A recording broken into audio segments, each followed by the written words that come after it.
Business में आपका स्वागत है। मैं हूं पल्लवी नागपाल। शुरुआत एक बड़ी खबर के साथ। प्रधानमंत्री नरेंद्र मोदी आज केरल के कोझिकोड जाएंगे, जहां बीजेपी राष्ट्रीय परिषद की 3 दिनों की बैठक चल रही है। प्रधानमंत्री यहां दीनदयाल उपाध्याय पर एग्जीबिशन का उद्घाटन भी करेंगे। शाम 5 बजे कालीकट तट पर एक रैली को प्रधानमंत्री संबोधित करेंगे। प्रधानमंत्री रविवार को राष्ट्रीय परिषद बैठक के तीसरे और आखिरी दिन बीजेपी नेताओं और कार्यकर्ताओं को संबोधित करेंगे। माना यह जा रहा है कि प्रधानमंत्री हाल ही में हुए उरी आतंकी हमले पर पहली बार पब्लिक प्लेटफॉर्म पर बोल भी सकते हैं और देश भर से जुटे बीजेपी नेताओं के मन में भी इस वक्त उरी हमला ही छाया हुआ है। वहीं बीजेपी ने माना कि उरी हमले के बाद पार्टी पर कार्यकर्ताओं का खासा दबाव है। राष्ट्रीय परिषद में बीजेपी ने बयान से ज्यादा कार्रवाई पर जोर की बात कही है। कल बैठक के पहले दिन भी उरी हमले का मुद्दा छाया रहा था। आज पहली बार उरी हमले पर बयान दे सकते हैं प्रधानमंत्री मोदी। आपको बता दें कि इससे पहले ट्विटर के जरिए उन्होंने उरी हमले पर अपना बयान दिया था।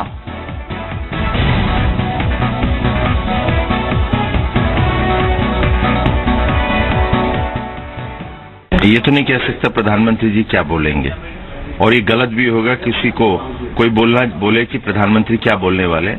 मैं इतना ही कह सकता हूं कि प्रधानमंत्री जी ने समय समय पर जो देश में ज्वलंत मुद्दे हैं उस पर अपने विचार रखे हैं और देश हित के बारे में उन्होंने हमेशा आगे बढ़कर एक मार्गदर्शन भी दिया है। अब प्रधानमंत्री जी क्या आके कोझिकोड में बोलते हैं तो इस पे मैं गेस भी नहीं करूंगा। हमारे साथ इस बारे में ज्यादा जानकारी के लिए जुड़ रहे हैं हमारे संवाददाता रविंद्र। माना यह जाए कि पाकिस्तान को सख्त संदेश दे सकते हैं आज प्रधानमंत्री मोदी।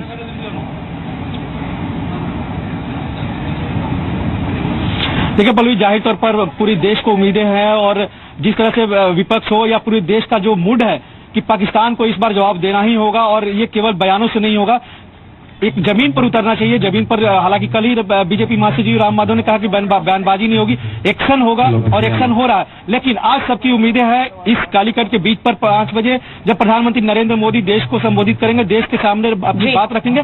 और जाहिर तौर पर बीजेपी के बड़े नेताओं का भी कहना है कि आज प्रधानमंत्री पाकिस्तान को करारा जवाब देंगे इस कालीकट के तट से। यानी कहीं ना कहीं आज 5 बजे प्रधानमंत्री पाकिस्तान के खिलाफ ताल ठोकेंगे और जो संदेश जाएगा वो पाकिस्तान के लिए कहीं न कहीं परेशानी का सबब बन सकता है। जी बिल्कुल, आपने कहा कि एक्शन की बात भी हो सकती है, तो किस तरह के एक्शन की बात हो सकती है? क्या एक्शन अब लेने पर विचार हो रहा है? कुछ आपको इस तरह की खबर आ रही है? देखिए पल्लवी, इस बारे में बहुत कुछ कहना काफी मुश्किल होता है, लेकिन आपको याद होगा कि प्रधानमंत्री 20 तारीख को वार रूम में थे, साउथ ब्लॉक में पीएमओ में जो वार रूम है। दूसरी बार वो गए जब से प्रधानमंत्री बने हैं, वहां 1.5 घंटा तक रहे। आर्मी चीफ थे, तीनों सेनाओं के अध्यक्ष थे, एनएसए थे। तो कहीं ना कहीं स्ट्रेटेजी बनी हुई है, या तो सर्जिकल अटैक हो या फिर जो भी हो, कई आतंकवादियों को खात्मे करने के लिए, जो सीमा पार आतंकवादी हैं उनका खात्मा करने के लिए भारत एक स्ट्रेटेजी बनाए हुए है। यूएनओ में जो संयुक्त राष्ट्र महासभा चल रही है उसमें 26 तारीख को विदेश मंत्री सुषमा स्वराज भी बात रखेंगे। लेकिन माना जा रहा है कि जल्द से जल्द पाकिस्तान को भारत सबक सिखाएगा। जी बिल्कुल, पाकिस्तान को सबक सिखाने की जरूरत है। और अब ये मांग भी उठ रही है कि पाकिस्तान को आतंकी राष्ट्र घोषित कर दिया जाए। तो क्या इस बारे में भी कुछ बातचीत हो सकती है? इसके रिलेटेड भी कुछ स्ट्रैटेजी बन सकती है कि किस तरह से पाकिस्तान को आतंकी राष्ट्र घोषित करने की बात को आगे बढ़ाया जाए?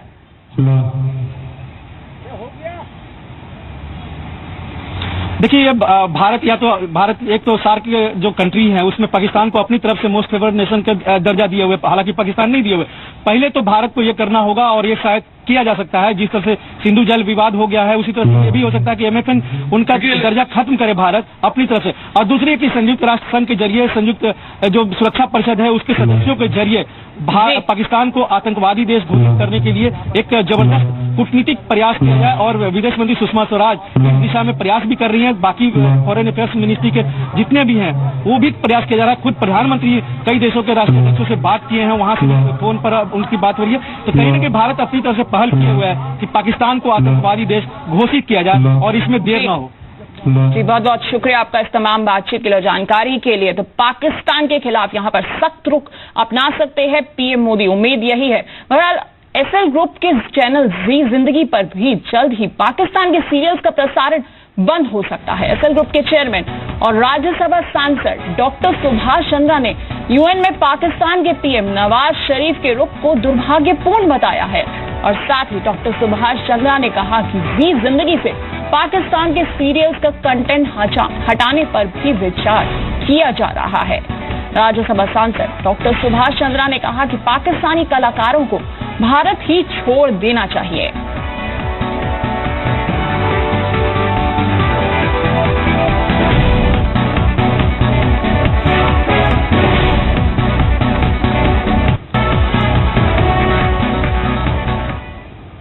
और अब बात जीएसटी की। जीएसटी पर सरकार को एक बड़ी सफलता मिली है।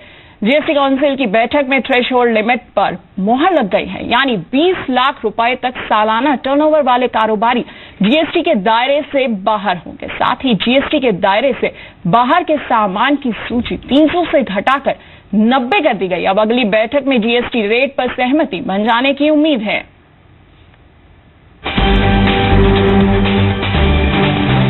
जीएसटी को 1 अप्रैल 2017 से लागू करने की दिशा में सरकार एक कदम और आगे बढ़ी है। जीएसटी काउंसिल की पहली बैठक में ही जीएसटी के थ्रेशोल्ड लिमिट पर मोहर लग गई। 20 लाख रुपए तक के सालाना टर्नओवर वाले कारोबारी जीएसटी के दायरे से बाहर होंगे, यानी 20 लाख रुपए तक के टर्नओवर वाले कारोबारियों को जीएसटी के लिए रजिस्ट्रेशन नहीं कराना होगा। नॉर्थ ईस्ट राज्यों के लिए थ्रेशोल्ड लिमिट 10 लाख रुपए तय की गई है। कई राज्य थ्रेशोल्ड लिमिट 10 लाख रुपए करने की मांग कर रहे थे। As far as the exemption threshold is concerned, it is fixed at 20 lakh rupees. So those with a turnover of below 20 lakhs annually are exempted from the GST. As far as the northeastern and the hill states are concerned, this exemption limit is fixed at rupees 10 lakhs. GST council की बैठक में केंद्र सरकार ने राज्यों की मांगों पर काफी नरम रुख अख्तियार किया है और राज्यों की उस मांग को भी मान लिया गया है जिसमें वो 1.5 करोड़ रुपए तक के टर्नओवर वाली कंपनियों के मामले में टैक्स तय करने का लीगल और प्रशासनिक अधिकार मांग रहे थे।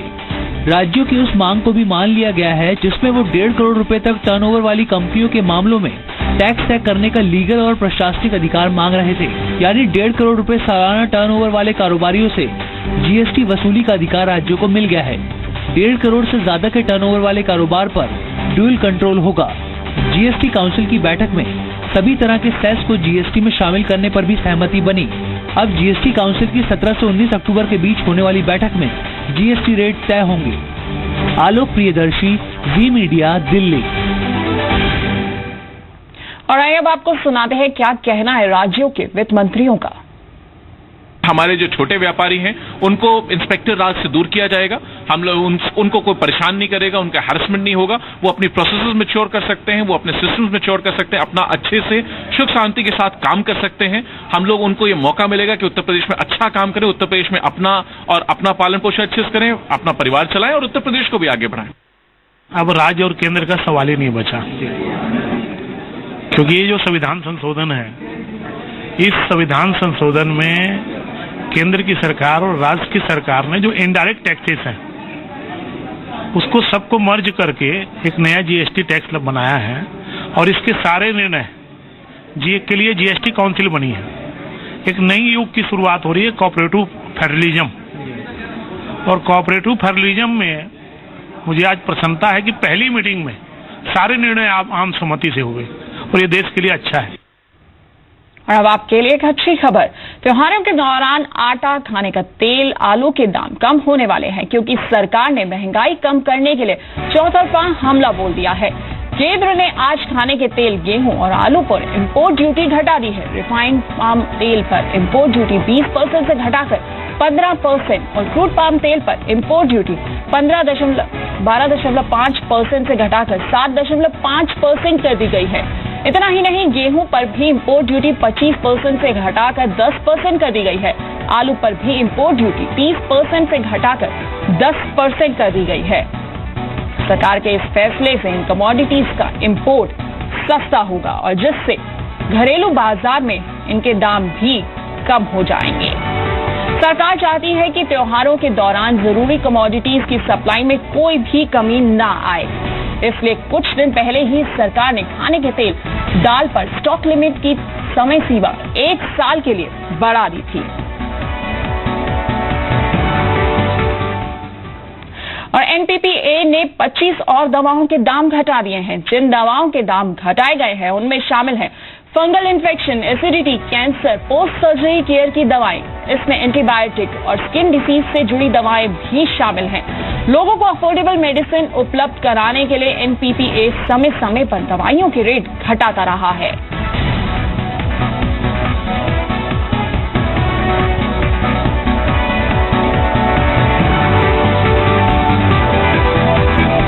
एनपीपीए ने 25 और दवाओं की कीमत की सीमा तय कर दी है, यानी 25 और दवाइयां जो हैं वो सस्ती हो गई हैं।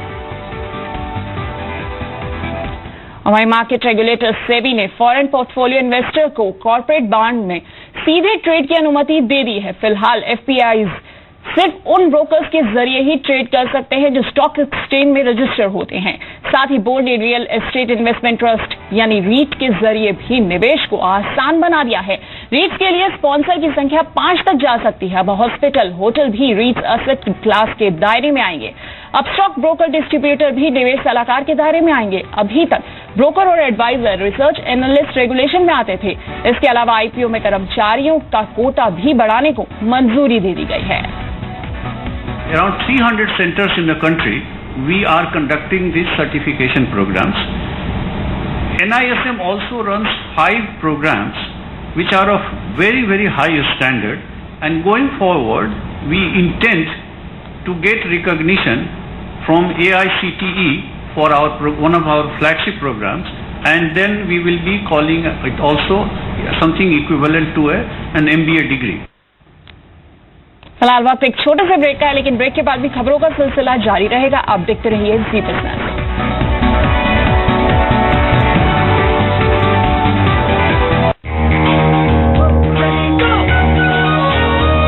दुनिया नहीं हो जाती है, तुम नई नजर से देखो तो। पेश है टैक्सन रेडी टू गो जनरेशन के लिए। हम जो कुछ भी जीवन में हैं, वो बनाती है हमें प्रकृति।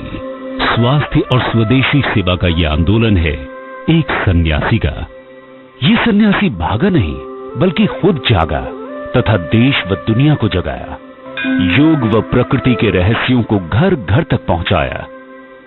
प्रकृति में ही मिले उनको जीवन के सारे रहस्य। श्रद्धेय स्वामी जी और आयुर्वेद के महान ज्ञाता आचार्य बालकृष्ण जी के मार्गदर्शन में बनाए हैं हमने पतंजलि के नेचुरल प्रोडक्ट्स। सुबह से शाम तक आपकी जिंदगी की हर जरूरत के लिए world class natural food products एवं ब्यूटी प्रोडक्ट्स तैयार किए हैं पतंजलि ने। पतंजलि के नेचुरल प्रोडक्ट्स अपनाइए, अपने मासूम बच्चों व परिवार को मिलावट के जहर से बचाइए। पतंजलि प्योरिटी की 100% गारंटी। बर्जर एक्सप्रेस पेंटिंग कराइए पेंटिंग का T20 ऑटोमेटिक मशीन के साथ। यूं शुरू यूं खत्म। Berger express painting. वाह। 60 सालों को सेलिब्रेट करने LIC लाया है स्मार्ट युवाओं को साथ। इंडिया का सबसे बड़ा intercollegiate quiz contest LIC diamond jubilee quiz 2016। LIC के सफर में हम गुजरेंगे देश के 8 शहरों, और हम शुरुआत कर रहे हैं इन वालों की दिल्ली से। Who is going to make it through to the national finale? तो देखना ना भूलें हर रविवार जी दिल्ली पर। Think wellness, think Arogyam, powered by Thyrocare.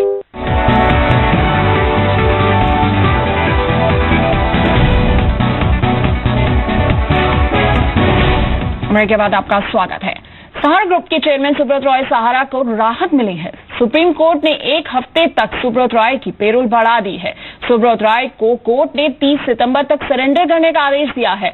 हालांकि पहले सुप्रीम कोर्ट ने सुब्रत रॉय की जमानत बढ़ाने से इनकार कर दिया था और उन्हें जेल भेजने का आदेश दिया था, लेकिन बाद में कोर्ट पर इस पर पुनर्विचार हुआ और दरअसल आज सुनवाई के दौरान सहारा की मुश्किलें तब बढ़ गई जब सहारा के वकील की तरफ से आपत्तिजनक टिप्पणी करने के बाद सुप्रीम कोर्ट के जज नाराज हो गए और सुब्रत रॉय को तुरंत जेल भेजने को कहा गया। हालांकि बाद में सहारा की तरफ से सीनियर वकील कपिल सिब्बल ने माफी मांगी, जिसके बाद मुख्य न्यायाधीश टीएस ठाकुर की अध्यक्षता वाली पीठ सुब्रत रॉय की जमानत पर पुनर्विचार करने को तैयार हुआ और शाम तक फैसला सुनाने का आदेश दिया। 4 मार्च 2014 से तिहाड़ जेल में बंद सहारा प्रमुख सुब्रत रॉय को उनकी मां के निधन पर इस साल 6 मई को पेरोल मिली थी। सुप्रीम कोर्ट ने सहारा को निवेशकों को 24,000 करोड़ रुपए लौटाने का आदेश दिया है। और 25 सितंबर तक व्हाट्सएप पर आपका डाटा सुरक्षित रहेगा। इस बात पर हाईकोर्ट ने मुहर लगा दी है। दिल्ली हाईकोर्ट के एक बड़े फैसले में कहा गया कि 25 सितंबर तक व्हाट्सएप यूजर्स का डेटा वो फेसबुक के साथ साझा नहीं करेगा और अगर कोई भी उपभोक्ता 25 सितंबर से पहले अपना अकाउंट हटा देता है, यानी कि वो डिलीट कर देता है, तो उसे पूरे सर्वर से उसका डेटा डिलीट करना होगा और उसकी जानकारी भी व्हाट्सएप फेसबुक के साथ शेयर नहीं कर पाएगा। इससे पहले व्हाट्सएप ने अपनी प्राइवेसी पॉलिसी में बदलाव किया था। व्हाट्सएप आपके फोन नंबर से जुड़ी जानकारी फेसबुक से शेयर करेगा। इसके चलते आप फेसबुक पर ज्यादा विज्ञापन देख पाएंगे। जो भी लोग व्हाट्सएप को छोड़ना चाहेंगे या डिलीट करना चाहेंगे, व्हाट्सएप को उनका सारा डेटा डिलीट करना पड़ेगा और ये डेटा व्हाट्सएप फेसबुक से नहीं शेयर कर सकता। दूसरी डायरेक्शन ये है कि जो लोग ये जानते हुए भी कि उनका डेटा फेसबुक से शेयर होगा, 25 सितंबर के बाद भी व्हाट्सएप यूज करते रहेंगे, उन लोगों का भी 25 सितंबर से पहले का पूरा डेटा व्हाट्सएप को डिलीट करना पड़ेगा और वो फेसबुक से नहीं शेयर कर सकते। और जियो की फ्री वॉइस कॉल प्लान को टक्कर देने के लिए एयरटेल भी 4G ग्राहकों के लिए एक आकर्षक प्लान लेकर आया है। एयरटेल ने 4G ग्राहकों के लिए 90 दिन का free internet data pack launch किया है। मौजूदा ग्राहकों के लिए 1495 में पैक मिलेगा, तो नए ग्राहकों को नया कनेक्शन लेकर पहला रिचार्ज 1494 का ही कराना होगा। इस नए पैक का फायदा फिलहाल दिल्ली के ग्राहकों को ही मिल पाएगा। एयरटेल इस पैक में ग्राहकों को 30 GB डेटा देगा, जिसकी वैलिडिटी 90 दिन की होगी और इसके खत्म होने के बाद ग्राहक 2G स्पीड पर डेटा का इस्तेमाल कर पाएंगे। आजियो की डेटा सर्विस 5 पैसे प्रति MB और 50 रुपए में 1 GB डेटा मिलेगा और साथ ही किसी भी नेटवर्क पर वॉइस कॉल बिल्कुल फ्री होगी। वहीं BSNL ने भी 2G और 3G ग्राहकों के लिए फ्री वॉइस कॉल का प्लान लाने का ऐलान किया है। BSNL का दावा है कि उनके प्लान जियो से भी सस्ते साबित होंगे।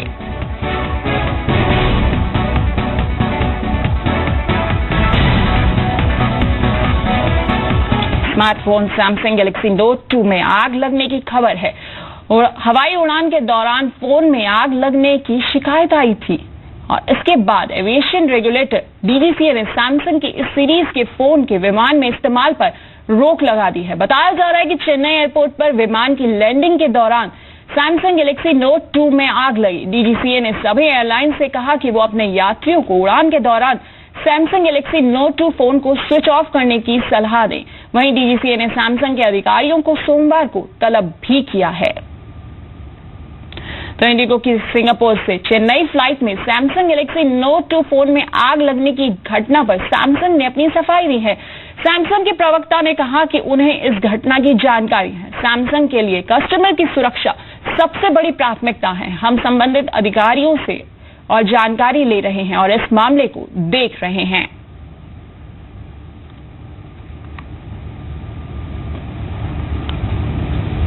और अब बात राफेल डील की। 2250 से 2500 किलोमीटर प्रति घंटा,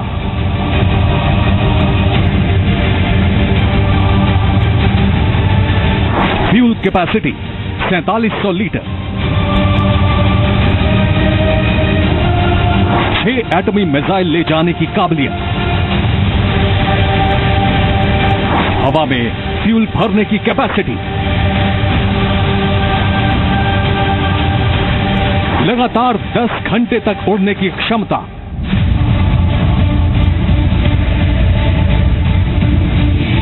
एयरक्राफ्ट कैरियर से भी भर सकता है उड़ान।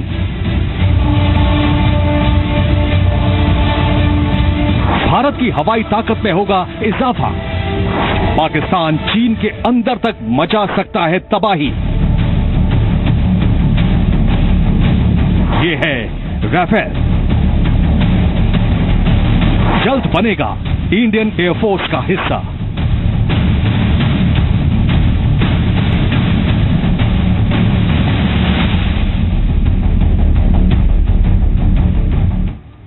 भारत और फ्रांस के बीच राफेल लड़ाकू विमानों के समझौते पर दस्तखत हो गया है। भारत और फ्रांस के बीच 9 साल से ये डील अटकी हुई थी। राफेल डील को भारतीय वायुसेना का अब तक का सबसे बड़ा सौदा माना जा रहा है।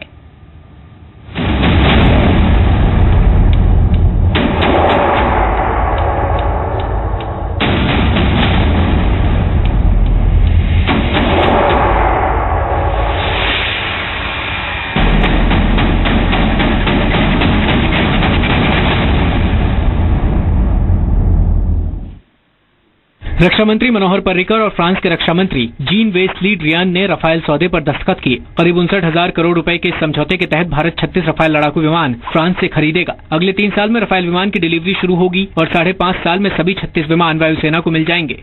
I wish Rafale deal had taken faster and at least our squadron strength could have been built up and we should have had gone for more than at least 4 squadrons and not 2 squadrons. Congress की पिछली सरकार यही Rafale के 126 जहाज खरीद रही थी 90,000 करोड़ में। जब 126 जहाज 90,000 करोड़ में तो फिर 36 जहाज 48,000 करोड़ में क्यों? राफेल लड़ाकू विमान आधुनिक मिसाइल और हथियार की प्रणाली से लैस हैं। इसकी रफ्तार 2500 किलोमीटर प्रति घंटे तक है। राफेल में हवा में भी ईंधन भरने की क्षमता है। राफेल लगातार 10 घंटे तक उड़ सकता है। राफेल डील पर समझौता सबसे पहले यूपीए सरकार के दौरान हुआ था, लेकिन मोदी सरकार ने इसे रद्द कर दिया। यूपीए शासन के मुकाबले मौजूदा समझौते में करीब 5600 करोड़ रुपए की बचत हुई है। मौजूदा समझौते से भारतीय कंपनियों को करीब 22,000 करोड़ रुपए का कारोबार मिलेगा। और अब बात शहादत को सलामी देने की। हुर्री आतंकी हमले में शहीद जवानों के बच्चों की मदद के लिए सूरत के एक बिजनेसमैन आगे आए हैं। सूरत के बिजनेसमैन महेश सवाणी ने घोषणा की है कि वे शहीद जवानों के बच्चों की पढ़ाई का पूरा खर्च उठाएंगे।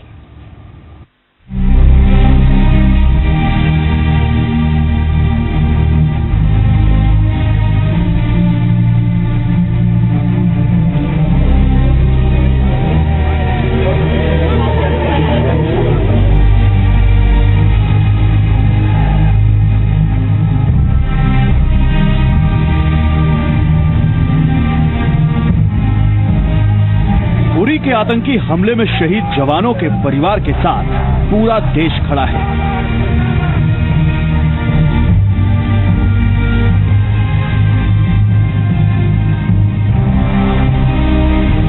वहीं सूरत के बिजनेसमैन महेश सवाड़ी ने शहीदों के परिवार की मदद की पेशकश की है।